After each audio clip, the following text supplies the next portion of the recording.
हर महादेव सभी को। तो आज हमारे 4 धाम यात्रा का 22वां दिन। तो लास्ट वाली वीडियो में आपने देखा होगा कि हमने केदारनाथ धाम जी के दर्शन कर लिए थे, तो हम बद्रीनाथ जी के लिए निकल चुके हैं। तो यहाँ से टोटल बद्रीनाथ जी पड़ता है 223 किलोमीटर दूर। तो देखते हैं आज हमारी मंजिल क्या होगी। सुबह सुबह का मौसम काफी ठंडा हो रहा है, हल्की हल्की बूंदे पड़ रही है। इसी के साथ धीरे धीरे महादेव का नाम लेके, भोलेनाथ का नाम लेके हम आगे बढ़ते जा रहे हैं। तो देखते हैं आगे रास्ते में क्या होता है। काफी चैलेंजेस हमें मिलते हैं, लेकिन हम उनको पार करके आगे बढ़ते रहते हैं, क्योंकि इसी का नाम जिंदगी है। तो यहाँ से बद्रीनाथ जी धाम है टोटल 223 किलोमीटर। तो हमें टोटल 223 किलोमीटर दूर जाना है और हम केदारनाथ जी से निकल चुके हैं। यात्रा के दौरान जो हमें चैलेंज मिलते हैं वही हमें सबसे अलग बनाते हैं और कुछ नया सिखाते हैं और लाइफ में आगे बढ़ाते हैं। तो चल रहे हैं मौसम का मजा लेते लेते आगे की ओर। Hold me close till I get up. Time is barely on our side. I don't wanna waste what's left. The storms we chase are leading us. देखिए कैसा रास्ता बना रखा है, बस कभी भी टूट जाता है। यहाँ के पहाड़ों का रास्ता बहुत सावधानी चलना पड़ता है। काफ़ी दूर आने के बाद 2 रास्ते कट रहे हैं, एक बद्रीनाथ चोपटा की तरफ जा रहा है और एक रुद्रप्रयाग की तरफ जा रहा है। तो आप देख लीजिए, हमें लेफ्ट वाले के लिए जाना है क्योंकि हमें जाना है बद्रीनाथ धाम। हर हर महादेव सभी को। तो रास्ते में ये भोले मिले थे जो दर्शन करके आ रहे थे। भोले कहाँ से आ रहे हो आप? हम जी दिल्ली से आए हैं। पहले हम गए थे केदारनाथ से हम यहाँ पे तुंगनाथ से आ रहे हैं हम ऋषिकेश में थोड़ा विश्राम करेंगे आज रात में। उसके बाद फिर घर जाओगे? उसके बाद फिर हरिद्वार से कांवड़ उठा के जल लेके हरिद्वार से दिल्ली। तो ये बताओ रास्ते कैसे हैं आगे के? रास्ते बिल्कुल ओके हैं, खड़ी चढ़ाई है थोड़ी। हाँ, रात में अंधेरे में और जिसको थोड़ी सांस की प्रॉब्लम है वो कपूर या इलेक्ट्रॉन वगैरह लेके चले अपने साथ, क्योंकि ऊपर उल्टी जैसी काफी बीमारियाँ तुंगनाथ साइड हो रही है, लोगों को हो रही है। मतलब ऊपर जाके तुंगनाथ मतलब कि सांस कम हो रही है, ऑक्सीजन का लेवल कम है, मतलब वहाँ पे ऑक्सीजन का लेवल कम है। तो गाइस काफ़ी रिस्की है। तो ठंड के मामले में कहे तो देखो, मैं तो साइकिल से कर रहा हूँ यात्रा, तो मुझे तो पसीना ही आ रहा है, लेकिन यहाँ पर ठंड हो रही है। अगर आप आ रहे हैं तो जैकेट से आना ना भूले, हमेशा अपना जैकेट साथ में लेके आएँ। तो यहाँ से चोपटा 29 किलोमीटर और तुंगनाथ मंदिर रह गया 33 किलोमीटर दूर। तो बिल्कुल सीधा खड़ी चढ़ाई है जो मैं करते करते जा रहा हूँ। तो गाइस पसीना आ रहा है। Love is all we'll ever trust. Yeah. No, I don't wanna waste what's left. मैं इस टाइम पहाड़ की बहुत ऊंचाई चोटी पर हूँ, क्योंकि यहाँ से श्री तुंगनाथ जी कुल 28 किलोमीटर दूर पड़ते हैं। और आपको पता ही है तुंगनाथ जी का मंदिर बिल्कुल हाईएस्ट चोटी पे है, हमारे इंडिया में सबसे ऊंचाई पर है तुंगनाथ जी का मंदिर। तो इस टाइम बहुत ज़्यादा ठंड हो रही है, यहाँ पर बहुत ज़्यादा कोहरा हो रहा है। आप देख सकते हैं हर किसी ने जर्सी पहन रखी है, लेकिन मैंने टी शर्ट पहन रखी है। इसमें मुझे पसीना आ रहा है क्योंकि बिल्कुल खड़ी चढ़ाई है जिसमें अपनी साइकिल लेकर चल रहा हूँ मैं। तो बस थोड़ी देर आराम कर रहा था। रास्ते से मैंने बिस्कुट लिया था खाने के लिए और एक अपना छाछ का पैकेट लिया था पीने के लिए। बस ये खाते हैं, 5-10 मिनट आराम करते हैं, फिर चलते हैं, क्योंकि चीज़ें बीच बीच में खाते रहते हैं ना, तो बॉडी को थोड़ी एनर्जी मिलती रहती है। तुंगनाथ जी के दर्शन करके निकलेंगे आगे बद्रीनाथ जी के लिए। फिलहाल तो देखते हैं, बरसात तो रुकने वाली नहीं है। मैं छाता निकाल लेता हूँ बैग में से, क्योंकि सब इंतजाम करके आया था मैं। और रेनकोट जो मैंने खरीदा था वो मेरा खो गया था। तो अब छतरी लेके हम यहाँ पे अपने बैग पे पन्नी ढक के धीरे धीरे आगे बढ़ते हैं, क्योंकि रुक तो सकती नहीं है, टाइम काफ़ी हो गया है।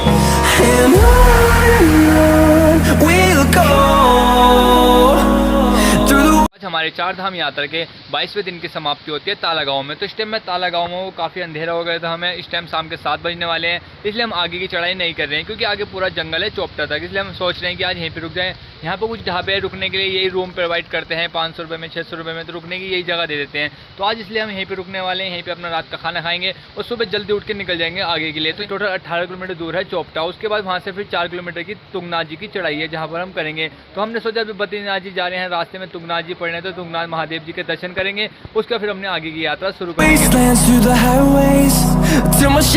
हर महादेव सभी को। तो आज है हमारी 4 धाम यात्रा का 23वां दिन और सुबह के 6 बज रहे हैं और यहाँ का मौसम बहुत ज़्यादा ख़राब है। तो इस टाइम हम चोपटा से 18 किलोमीटर दूर पीछे हैं एक ताला गांव में, जहाँ पर हम रात को रुके थे। तो हम अब सुबह निकलने ही वाले थे, लेकिन रात से बारिश पड़ रही है। हमने सोचा थोड़ी हल्की बारिश हो जाए, लेकिन मौसम बहुत ज़्यादा ख़राब हो रहा है। हल्के हल्के भीग भी चुके हैं। मेरे तो रेनकोट भी दूसरा वाला जो मैंने लिया था वो मेरा एक खो गया था, एक मेरा फट गया था। तो बड़ी दिक्कतें पड़ी हैं, छतरी लेके चलना पड़ रहा है साइकिल से हल्के हल्के। तो मौसम की बात करें तो आप देख लीजिए कितनी तेज़ यहाँ पर बरसात पड़ी है। यहाँ पर बरसात रुकने का नाम नहीं ले रही है। 10 मिनट वेट करते हैं, नहीं होती तो फिर हल्के हल्के चलना ही पड़ेगा, क्योंकि ज़्यादा टाइम यहाँ पर रुक के वेस्ट भी नहीं कर सकते, वरना हमें आगे के लिए लेट हो जाएंगे।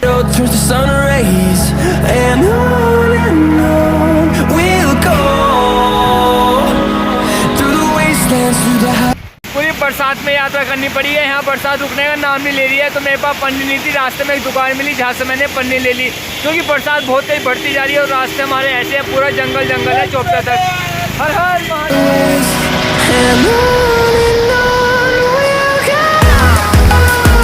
जाते हुए रास्ते में झरना पड़ता है, तो आज मैं यहीं नहाने वाला हूँ। बारिश तो बहुत तेज हो रही है, ठंड भी हो रही है, लेकिन मेरी मजबूरी है, मुझे नहाना पड़ेगा क्योंकि आज मेरा एकादशी का फास्ट है। मैं किसी दिन नहाऊँ नहीं नहाऊँ, लेकिन मेरा जिस दिन फास्ट होता है उस दिन मैं ज़रूर नहाता हूँ, चाहे कुछ भी हो जाए, कितनी भी ठंड हो। तो आज मैं यहीं पे नहाऊंगा, उसके बाद फिर मैं आगे की यात्रा शुरू करूँगा, क्योंकि बिना नहाए मैं कुछ खा भी नहीं सकता। जो मैंने कल फ्रूट लिए थे वो मेरे पास रखे हैं थोड़े से, लेकिन मैं उन्हें खा नहीं सकता जब तक मैं नहाऊंगा नहीं। तो फटाफट नहा लेता हूँ, भगवान का नाम ले लेता हूँ, उसके बाद आगे की यात्रा शुरू करेंगे और अपने कुछ फ्रूट भी खा सकता हूँ फिर मैं।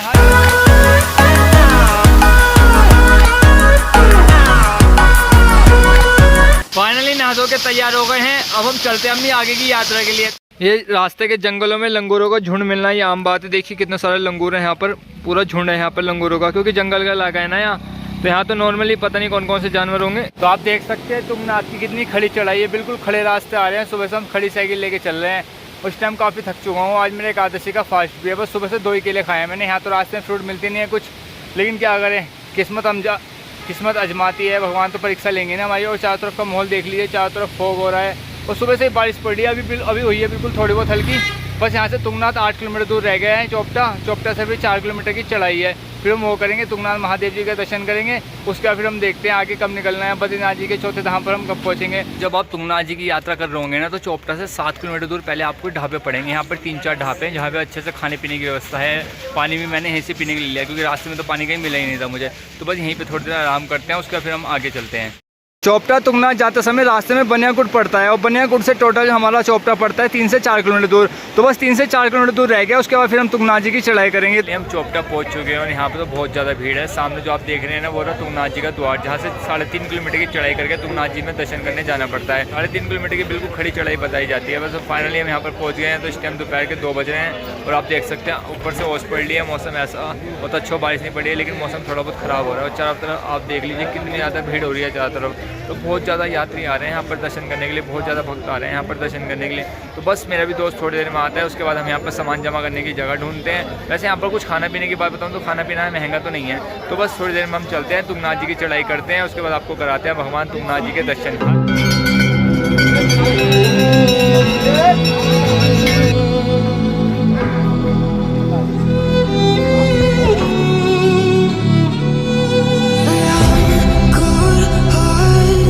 इस टाइम हम तुंगनाथ जी की चढ़ाई कर रहे हैं, जो कि टोटल 3.5 किलोमीटर दूर है। तो काफ़ी लोग यहाँ पर आए हैं, काफ़ी जा रहे हैं, काफ़ी उतर रहे हैं। तो इस टाइम हम 3 बज रहे हैं, तो हमें जाने में काफ़ी टाइम लग गया। मैं अपने दोस्त का वेट कर रहा था, वो 1-1.5 घंटा लेट आया, मैं इसलिए चक्कर में हम देर हो गए। तो अब जा रहे हैं, मुझे तो ऐसा लगता है उतरते उतरते शाम हो जाएगी। तो जो 3.5 किलोमीटर का ट्रैक है, बिल्कुल खड़ा ट्रैक है, बहुत खड़ा। तो बताते हैं ऊपर ऑक्सीजन की भी दिक्कत है। वो तो अच्छा इस टाइम बारिश रुक गई, वरना बारिश में तो और ज़्यादा दिक्कतें होती है। देखते हैं हम कितनी देर में वहाँ पर पहुँचते हैं। देख लीजिए आप तुंगनाथ के रास्ते कैसे हैं, बस बिल्कुल सीधा ऊपर ही चढ़ना है, नीचे तो कोई उतरना नहीं है। बिल्कुल सीधी खड़ी ही चढ़ाई करते रहना है हमें। देख लो गाइस कैसे रास्ते हैं, ऊपर पहाड़ी पे चढ़ के जाना है। तो हमें काफ़ी खतरनाक रास्ते हैं यहाँ के। यहाँ आपको रास्ते में भी रुकने के लिए कमरे मिल जाएंगे। अगर आप 1 किलोमीटर पहले रुकना चाहते हैं तुंगनाथ जी से, तो यहाँ पर कमरे की व्यवस्था है। खाने वाने के भी ढाबे रास्ते में लगे हुए हैं।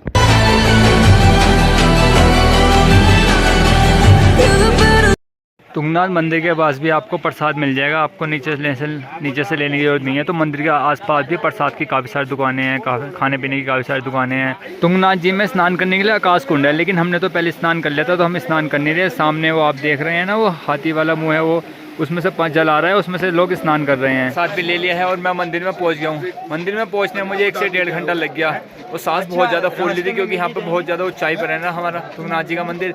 बस ऊपर आपको आवाज़ आई रहेगी। पहले हम दर्शन करने चलते हैं, फिर आपको भी दर्शन कराते हैं। ये सामने लग रही है भगवान जी के दर्शन करने के लिए काफ़ी लंबी लाइन। ये रहा सामने, नीचे जाके मंदिर है थोड़ी सी दूरी पर ही।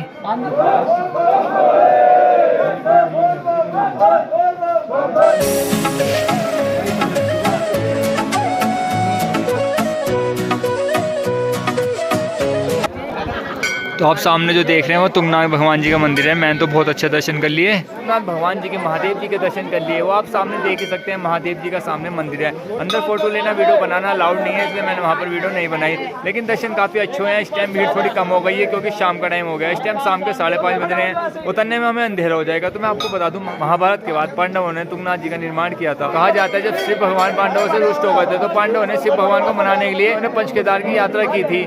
पंचकेदार में दूसरा केदार माना जाता है हमारा तुंगनाथ भगवान। कहा जाता है यहाँ पर शंकर भगवान के हाथों की पूजा की जाती है। यहीं से 1-1.5 किलोमीटर दूरी पे चंद्रशिला है, यहाँ पर राम जी ने रावण को मारने के बाद ध्यान लगाया था। लेकिन इस टाइम मैं वहाँ पर जा नहीं सकता हूँ क्योंकि शाम का समय हो गया है, शाम को वहाँ जाना बिल्कुल ठीक नहीं है। फिलहाल तो हमारे यहाँ पर दर्शन हो गए, हम यहाँ से नीचे की ओर चलते हैं और फिर अपनी चौथे धाम बद्रीनाथ जी की यात्रा भी हमें कल से करनी है, क्योंकि आज शाम तो हम यहीं पर रुकने वाले हैं और देखते हैं आगे क्या होता है। हर हर महादेव। थाम ले हाथ ओ भोलेनाथ, कोई ना साथ मेरे, करे अरदास मेरी हर सांस, कृपा करो नाथ मेरे।